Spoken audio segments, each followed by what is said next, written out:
Okay, let's find the surface area of this surface of revolution. So I have a function f of x equals x squared that's been revolved around the y-axis this way to trace out a surface of revolution. And let's see, I want this. Okay. We have a formula for finding the surface area.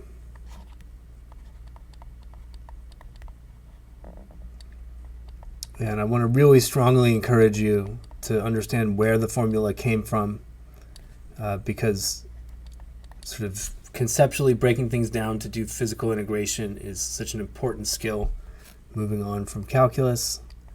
So I'll put a link up for the derivation of this. It's another little physical integration problem.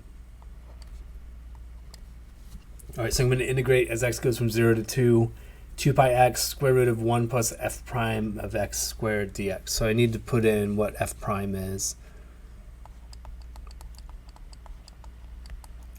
That's just 2x. So when I square that, I get 4x squared.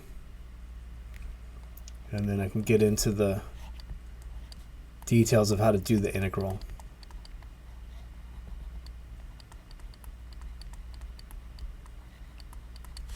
All right, so you could do a formal u substitution if you wanted. You would let u equal 1 plus 4x squared and then go from there.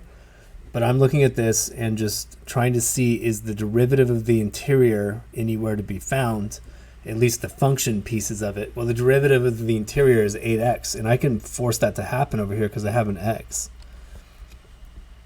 So I'm just going to make it happen. I'm going to say that there's an 8x here.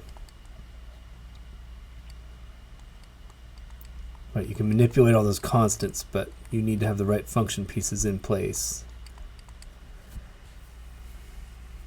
Okay, and so I've pulled the pi out of this. And I'm trying to think, what do I need here in order to make this multiply to the 2 that I started with? And it looks like it needs to be a 4. So pi over 4 times 8 would give me the 2 pi that I started with, so this is all fair. So I have something to the 1/2 power sitting right next to the derivative of that something, so I can just guess the antiderivative. So if you like, this is like a u to the 1/2 du. So I end up with u to the 3/2, in other words, 1 plus 4x squared all to the 3/2, divided by 3/2, which is the same as multiplying by 2/3. And then I've got to evaluate from 0 to 2 to finish this.